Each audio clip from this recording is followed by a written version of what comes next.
It's a good day to brew, baby. What is up? It's your boy Millzy, back with Hometown Commander, back for another episode of Millzy Brews. And per our usual arrangement, we're here to brew a deck. Earlier this week, I did Urza, Chief Artificer, and had a lot of fun building that deck. That deck is one that I am personally looking forward to trying myself. But today we're going to tackle the other precon commander, Mishra, Eminent 1. I just want to get a couple things out really quickly and we'll jump into the brew. First off, please like, comment, and subscribe. If you want to see some Brothers War Commanders get brewed, throw it down in the comments. I've got some planned, but I love taking requests from you guys too. You'll notice that we've moved over to Moxfield from Architect. I enjoyed my time trying Architect, but in all reality, Moxfield is what I use for my personal decks. And so it's a lot easier for me to use Moxfield. So if you go over to the link here in the description, you'll see that I have moved all of our Millzy Brews deck lists over to Moxfield. And you'll see in parentheses after each of the deck what set was the most current when it was brewed. Just so that way, let's say you're watching this video 3 months from now and you come back to find this Mishra list. I brewed this during the Brothers War time it was legal, so it's not going to have whatever broken card got released in Phyrexia will be one that you're like, why isn't this in your Mishra list? I don't know. I'm just guessing there. But anyway, let's do it. Mishra, Eminent 1. I think it's always best to read the commander and make sure we understand what our goal is here. 2 blue, black, red, Mishra, Eminent 1, 5/4, legendary creature, human artificer. So at the beginning of combat on your turn, create a token that's a copy of target non-creature artifact you control, except its name is Mishra's Warform, and it's a 4/4 construct artifact creature token. In addition to its other types, it gains haste until end of turn, sacrifice at the beginning of the next end step. Okay, so at the beginning of combat, we get a token that's a copy of any non-creature artifact we control, except it has a new name. It's a 4/4 artifact creature. I think there's a bunch of different ways to take this. I saw a lot of lists that when I saw what when I was thinking about this, I thought, well, we could go vehicles, right? Vehicles one way to go. We would get a copy of those vehicles that would be a creature already and could attack. I thought of a lot of fun little artifacts, especially ones that came in the precon, that making an extra copy of them just does us a lot of good, and a lot of other things. But what I think I want to do is use Mishra's ability to copy these cheap artifacts, preferably things like Ichor Wellspring, which draws a card when it comes in. Numberite Schematic, which gives us a construct when it comes in. Servo Schematic, which gives us a servo token when it comes in. To print us some tokens along the way. We also have things like Executioner's Capsule, which we can sacrifice to destroy a non-black creature. We're playing a couple vehicles. We have Thunderhawk Gunship, which comes in with creature tokens when it enters in. We have Horde Hauler, which gives us treasures every time we hit an opponent. And we're also playing Night Paladin, who when it comes in deals 4 damage to each opponent. So those are vehicles are there that we can attack with them, but also they're going to give us some value. The good thing about Thunderhawk Gunship is whenever it attacks, it gets all of our creatures get flying that are attacking. So we're playing part of that. We're playing some Mana Rocks, but we're also trying to play this. I think we want to play a little bit into the treasures. I mean, we're in Grixis, so we have so much access to a lot of great treasure payoffs. And I think we also want to use, Phyrexian Altar and Ashnod's Altar to sacrifice the things that we make or sacrifice these tokens that we're making for mana to do other things. So when I built this list, we're at 135. We needed to make our cuts, of course. But when I threw this list together, my thought process, okay, we're going to be playing a lot of artifacts, so I think it's worth having Ashnod's and Phyrexian Altar, and so that if we get these little creature tokens by using things like Psy Master Thopterist or Saheeli to make these little tokens. We can sacrifice them for mana. Or when Mishra copies any of these, once we're done attacking or doing whatever we need to do with it, we could sacrifice it to Phyrexian Altar or Ashnod's Altar to get the mana from that. So that was my part of that process there. The other thing was a little bit of a treasures sub theme, because I think, again, we're in the colors to use them, and I think they're going to be pretty easy to make. I think things like Agent of the Iron Throne, is just going to get us a bunch of value.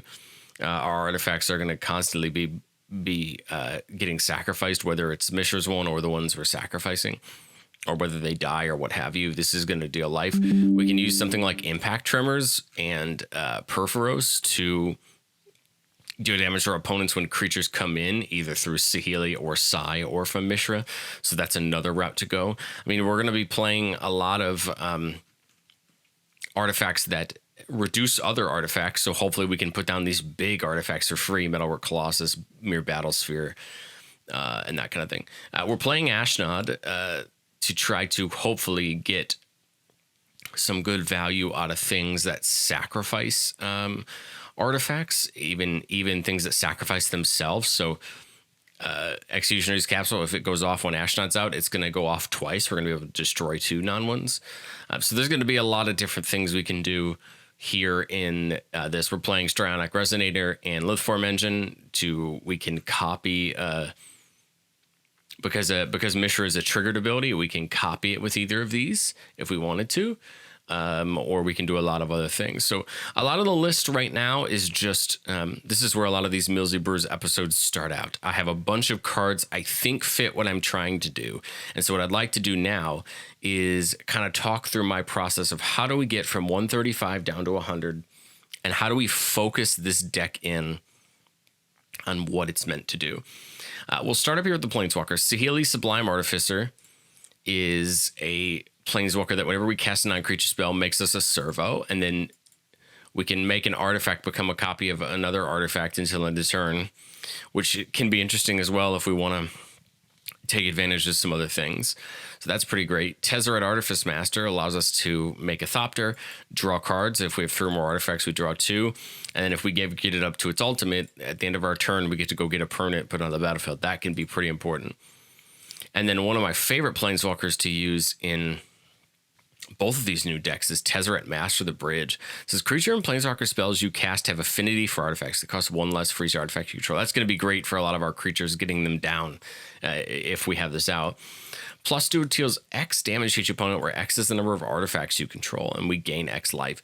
This is going to be one of those things that we want to just flood our board wide with artifact tokens and treasures and our other artifacts, and just hopefully nuke our opponent out.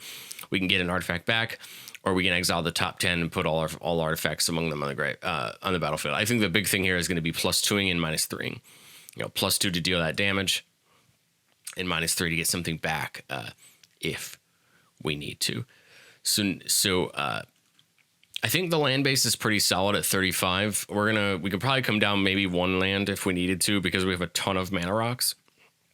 But we want to keep that there. Let's go into the enchantments next. Agent of the Iron Throne. Commander creatures you go and have whenever an artifact or creature you control is put to the graveyard from the battlefield, each opponent loses a life. So every token that we sacrifice, every one of Mishra's tokens that it makes, is going to drain our opponent each for 1. Biotransference is going to make all of our creatures artifacts, which I think there are anyway, but the bottom part says whenever you cast an artifact spell, you lose a life and make a 2/2 token. So this is going to turn our artifact casts into tokens. Bitter Blossom, getting our upkeep, we just get a creature. I did this mainly to kind of help promote this Phyrexian Altar, Ashnod's Altar strategy. Also, it goes as well with the Impact Tremors and the Agent of the Iron Throne. I just figured it's a cheap way to get a flyer every turn. Black Market Connections, we can do any of them. We can get a creature token, we get a treasure token, or we can draw a card and lose some life. I think Black Market Connections just allows us to at least get a treasure every turn, but also pushes our value forward. Terminate Iteration, start a combat on your turn, populate. The token created this way gains haste. So I think this is going to be kind of good because we're going to probably always have a servo or a thopter laying around. So different iteration is going to give us another one to attack with. But I think the other good thing here is it's also going to give us another one to sacrifice to any different effects that we want to use it for.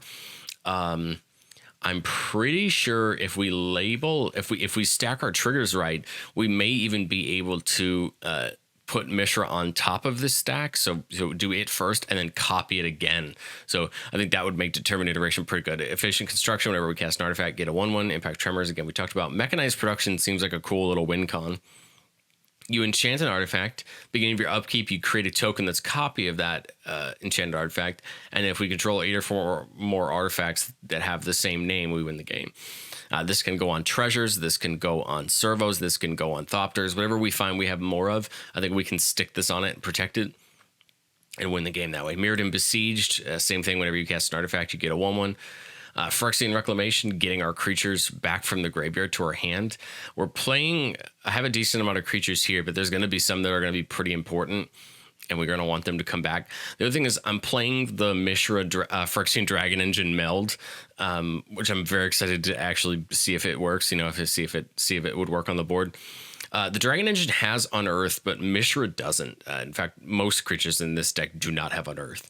So if we want to get them back, I think Phyrexian Reclamation will help. Also, if we need to pitch them to Faithless Looting or some other things, we can get them back that way as well. If we need to load up our Unexpected Windfall or Big Score and toss a creature, we can get it back with Phyrexian Reclamation. Revel in Riches, whenever a creature opponent controls dies, we get a treasure at the beginning of our upkeep. 10 or more treasures, we win. This is going to be an easy way to kind of generate some value. Rhystic Study, we need to draw cards, and Rhystic Study does a very good job at that, especially since most players generally don't pay the 1 even though they should. And then Storm the Vault, whenever we deal combat damage to a player, we get a treasure. And then on the backside, it flips into Tolarian Academy, where it taps for blue for each artifact we control. That could make a lot of blue mana. So I think that's interesting. The enchantments, of course, are going to have to probably come down a little bit, but I think I see the value in all of them. Let's go through our artifacts. Arcane Signet, Ashnod's Altar, Chromatic Lantern. I feel like in a 3-color deck, Lantern's always a decent choice. Cranial Plating. I feel like we're going to have a lot of artifacts, so we can stick this on Mishra. We can stick this on a big creature. We could do a lot of things with this. Cool part is for 2 black, we can attach this at instant speed. So if something doesn't get blocked, we attach the plating to it and probably chunk somebody out for some good damage. Curse Mirror comes in as a copy of any other creature, but after that, it's just taps for red. If we put this down at the right time, I think we could copy something really good. A lot of these creatures that like Marionette Master or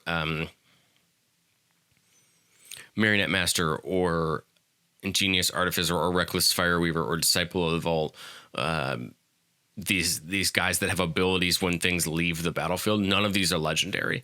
So that Curse Mirror could come down as a copy of Marionette Master, something like that, on a big turn where we're going to sacrifice a lot of treasures, and we might end up finishing a game that way. Dimir Signet, Executioner's Capsule, again, 1 in a black, tap, sack it, destroy target non-black creature. If this is out and we're going to get Mishra out, we can save the mana and sacrifice it and destroy something. Remember, and if Ashnod's out, this is going to go off twice. Felwar Stone, I would be willing to guess that almost any deck we play against is going to have one of our 3 colors in it, so this is going to almost always tap for something for us. Worst case scenario, you'll just get a random off color that you can use to cast one of your artifacts. We talked about Horde Hauler, Ichor Wellspring, whenever it comes in or is put into the graveyard from the battlefield, we draw a card. So this is great with Mishra because when we make a copy of it, when it comes in, it gets the card. And then when we sacrifice that, or when it sacrifices itself at the end of the turn, we get a card. Circle Wellspring just prints value in this deck. Is it Signet? We talked about Night Palm. We talked about Lithform Engine. Machine's got Effigy seems interesting. This is kind of very similar to Cursed Mirror. But you can have it come in as any creature except it's an artifact and can tap for mana. This is kind of interesting because it's not a creature, it's just an artifact. So it has all of those abilities that creature had, but it just stays an artifact. Which is kind of interesting to me because if we copy Marionette Master with it, or we copy Reckless Fireweaver, or we copy some of these things, we're just going to always have that value sticking around, which seems kind of interesting. I wonder if it's completely worth the 4 mana, but I think that's kind of interesting. Crypt, Mox Opal, Nettle Cyst, very similar to Cranial Plating, except we have to attach it for 2. But again, I think we're going to have enough artifacts laying around that Nettle Cyst is just going to make a creature. Nettle Cyst and Cranial Plating are just going to make creatures really big, and they're going to be hard to attack with. Number Right Schematic, when it enters the battlefield or is put into the graveyard from the battlefield. So not only when it comes in, but when it leaves, we get a construct. And I think Servo Schematic's the same way, but for a servo. So these are going to be the ones we want to get down and copy every turn with Mishra to just continue to get creatures. Oni Call Anvil is just going to help us get some more things. If Oni Call Anvil's out when Mishra copies something, when that thing dies, Oni Call Anvil is going to get us a 1/1.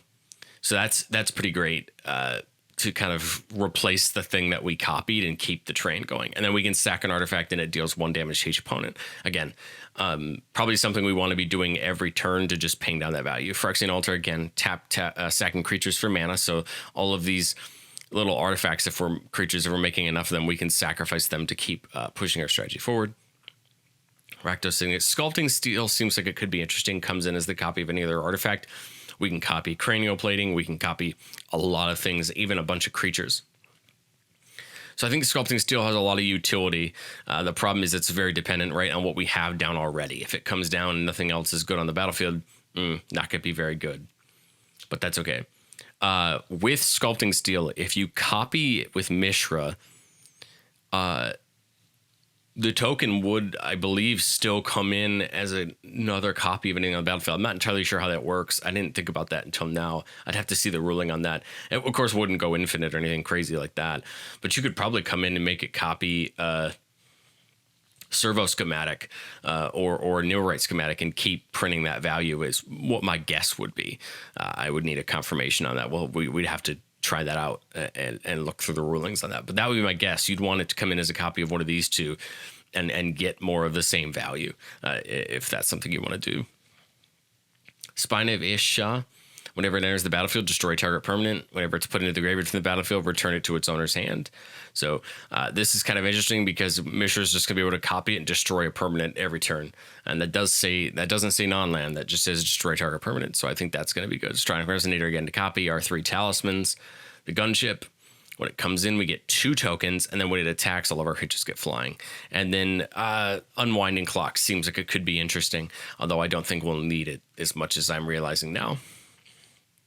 Instance went with a good mix of removal and treasure cards. Bedevil, Chaos Warp, Deadly Rollick, Infernal Grasp, Terminate, Reality Shift, all removal spells in their own right.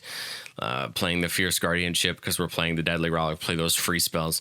Deadly Dispute can get rid of one of our little artifacts to draw us 2 cards and get a treasure.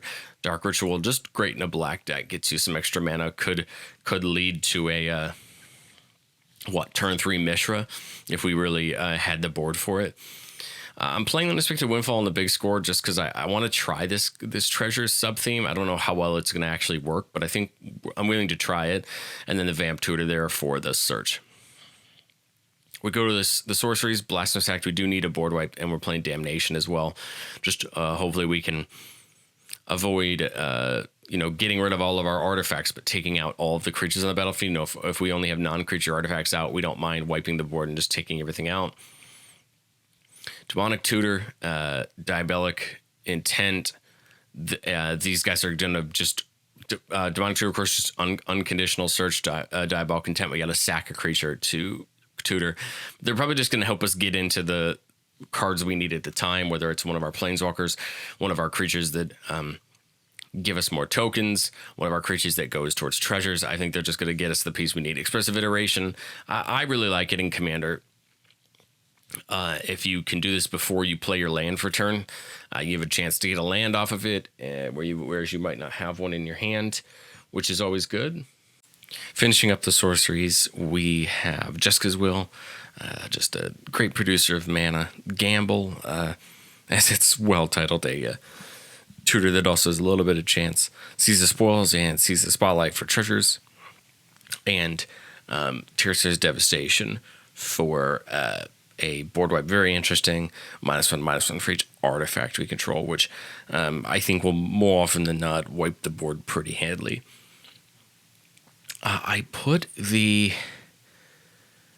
Template's Vengeance in here as kind of an interesting way to pay off Mishra, claim to Gix, or if we just need a bunch of creatures and want to get to a bunch of dice triggers, we can do that as well. It probably will end up coming out, but I think it's kind of interesting, and I don't know, maybe it gets us out of a jam. All right, let's go to the creatures. Now we already talked about Blast Furnace Hellkite. Big boy dragon. I think it, as much as I like it, I don't know how much it fits the deck. I think we want to go a lot smaller. Cyberdrive Awakener turns all of our artifacts into 4/4 creatures. This is one of our finishers, along with something like Rise and Shine. Disciple of the Vault. You have an artifact put from graveyard from play. Each opponent loses a life. Dockside, making those treasures. Emery, allowing us to get things back from the graveyard. Mechanaut, just making things cost 1 less. Sculptor 1 less. Foundry 1 less. The thing we have to determine is how many of these do we need to play? Can we cut down on any of them? Artillerist damage. Joyra, I find interesting. Can tap it, add counters to it, and then put something with less than that onto your battlefield. My main thought here was if you get it up high enough, you can play things like Mirror Battlesphere and Colossus for cheaper. Even free, depending on how high you get up. So that could definitely be interesting. Marionette Master, whenever an artifact is put into the graveyard, it deals damage equal to its power, which should be 4 most of the time with the Fabricate. So this is going to help hopefully take out some opponents by sacrificing enough artifacts to make that. Master of Ethereum, other artifacts get +1/+1. It is just as big as how many artifacts we have. Metalwork Colossus. We have the Mishra that melds with Friction Dragon Engine. We have Mishra Tamer of Mokfawa, just giving all of our creatures wards, sacrifice permanent, and then gives every artifact card in our graveyard unearth, which is just going to help as well. Mirror Battlesphere. Metamorph can come and disc up everything. Facebreaker, getting into that Treasures sub-synergy. Perforos, again, 2 damage every time a creature comes in. Fireweaver, 1 damage every time a artifact comes in. Sai makes those artifact tokens. Sakashima to copy Mishra or copy another thing. Same thing with Spark Double. I feel like having multiple of them just ends up helping out our strategy. So we sit at 135. Definitely need to make lots of good cuts to get down to 100. Let's start in the enchantments. I don't know how many we're going to end up cutting, but I feel like we need to start making good decisions here. I think we have enough of these things that make tokens. So I think what we'll do is we'll cut Efficient Construction because we have Mirrored and Besieged and we have so many of those other things that have it. I think we'll cut the Bitter Blossom. As much as I like it, I think we're not going to have any problems getting a bunch of these down. I really like the idea of Biotransference just because it's going to turn all of our creatures that aren't artifacts into artifacts and then really pump up those Nettlecyst type effects. Storm the Vault, like I love the idea of, and when it gets over to the back, we get all that mana. But I think maybe we won't be as hard into the treasures as we hope to be, and so maybe Storm the Vault won't consistently give us the value that we want it to. The rest of these, I think I really like the look of. Though if I think we're not going to go as hot into the treasures, maybe Revelant Riches comes out. Moving into the artifacts, the unfortunate part here is probably at least a few things have to go. We can't unfortunately play all of them. I like this Phyrexian Altar, Ashnod's Altar backbone, and I want to make sure to prioritize those. Spine of Vishnus seems a little expensive. I know it gets rid of permanents, but we do have the Executioner's Capsule for that. I think I'm going to nuke the Unwinding Clock as well. I think more often than not, it's just not going to be as worth it. I think a lot of these other artifacts are really good. Maybe we, as much as I love this treasures plan, maybe we cut Horde Hauler. It's not really that great compared to the other ones in here. Night Paladin coming in and dealing damage, and the Gunship making tokens. I think even you could make the argument on the Paladin probably not being as good as well, but maybe we'll keep that in there for now. We'll come back. once we get into more. The thing I like about Machine God's Effigy is once we copy the creature with it, we can then copy that again with Mishra and get more of that ability. That's what makes me kind of like the Machine God's Effigy, and I think it will end up being useful. We can come back down and look at this in a second. Here, the more that I'm looking at this treasure sub-theme, the more I'm realizing that I think we're just going to end up needing to cut the treasure pieces. I think I want them to work more than I think they're actually going to work.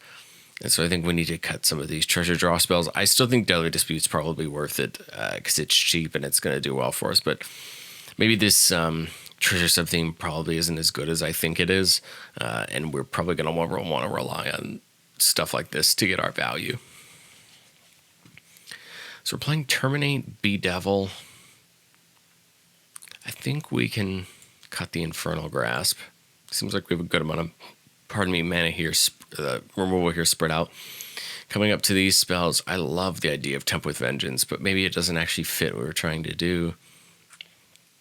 Oh my god, Feed the Swarm there. I think we need a good set here. We have Faithless Suiting, we have Brainstorm for some card draw.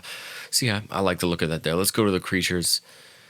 I think we gotta cut Facebreaker. I think we cut the Hellkite. I like the Awakener just because it pumps up all the artifacts. I like all of these artifacts. I love all these creatures. That's the problem. Is the problem that we're going to end up needing just less creatures and more artifacts. So maybe that's the reason that we go ahead and Gleam down slightly. Maybe we cut down on one of our reducers. I guess we can cut the Master of Ethereum. I mean, I just have a feeling we're going to end up going pretty wide. I think we're going to end up going wider than we expect, and that's why I think that these, the pump's going to be useful. I don't want to cut Sakushima or Spark Double because I feel like having an extra copy of Mishra is just going to end up being really good, getting more during our turn and going in harder. I really like Mirror Battlesphere. I guess Ingenious Artilleryist is kind of the worst of all of these pingers. This is going to do it per anyway. This is going to do it per that goes to the graveyard. And Disciple of the Vault is going to do it per anyway. So I think there's still other good ones there. I want to leave the Meldon. I like Perforos. I think this fits our plan of going that route. And we can also pump the creatures that way. Mirror Battlesphere, I like it because it brings in tokens when it comes in. I almost wonder how many of these we really need. Although a lot of our artifacts are colorless, and I think they would get reduced pretty well. Maybe Emery is something that we consider getting out of. Keeping our creatures down to just things that are going to reduce. Do we consider cutting Metalwork Colossus? I really like Joyra, but maybe even Joyra is not good enough. The other thing I like about it is I feel like it's just going to end up putting down a lot of really good things. So that's why I want to keep it. It could put down Cyberdrive Awakener for free. It could put down a lot of things for free, which is why I think I like Joyra. Can we cut any of the Planeswalkers? I guess Artifice Master goes first. I think that I like the damage here on this one a little bit more, down to 115. Do we think we can let any other enchantments go? I guess Revel and Riches, if we're going to truly get out of the treasure plan, keeps us into that. I almost feel like cutting mechanized production, but I feel like also at the same time, as soon as we get a little nest egg of Thopters or servos of that, it's going to end up doing well for us. What are we looking at right now? We're pretty hard into black and red. We could consider cutting like Dimir Signet and this Talisman. Come down a couple cards, keep our mana into the right colors. As red and black are our primaries. Again, that problem is I really like everything in this lineup. Let's come up into the instance. If we cut the Bedevil,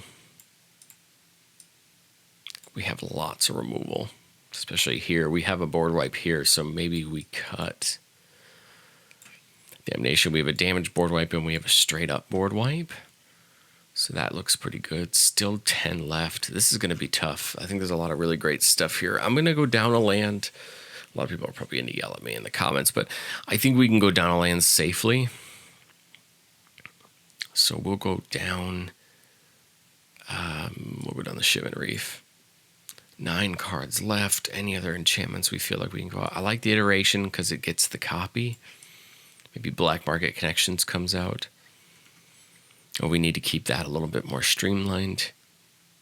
Here I love the gunship because every time we copy it, it gives us tokens. So maybe we cut the Paladin.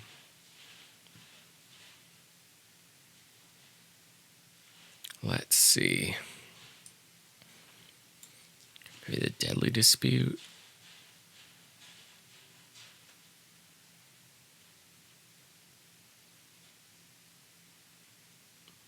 Man, this is tough. I guess potentially Gamble. We don't need that many sources of. I don't think we need that many tutors, do we? This is tough because I just feel like I have 4 or 5 spots left to cut and too many things that I want to keep. I like this because it gives everything on Earth. I love the meld. Is Ashnod even?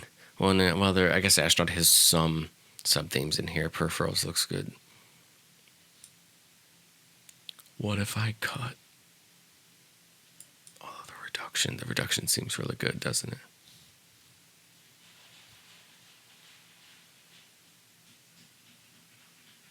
Yeah, the reduction does seem really good.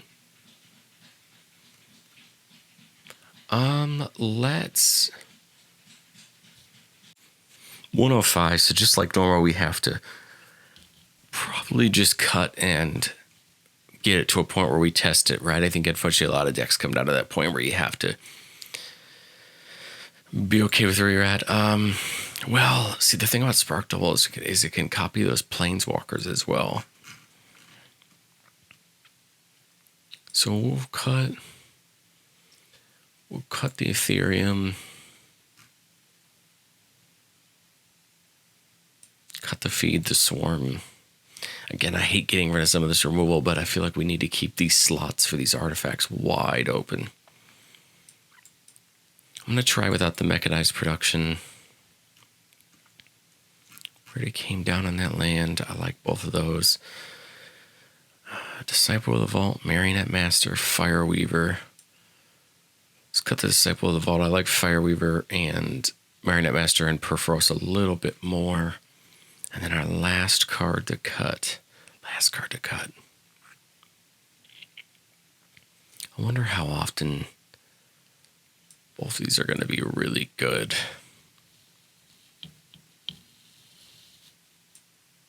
We cut the Cursed Mirror. I don't know. It's tough because it comes in as a copy of only still into turn, whereas Effigy comes in as. So maybe we do that. Maybe we do that to get on 100. Man, that was tough because I can see justification for bringing a lot of these guys back in.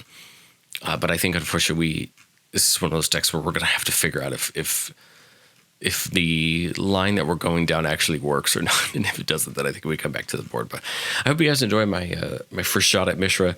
Definitely an interesting list. I can see the goodness of it. Probably not what I would choose to do in Grixis, but I think it's definitely interesting. I enjoy the shot we have here at trying. The deck list will be down in the description, and I will catch you guys next time.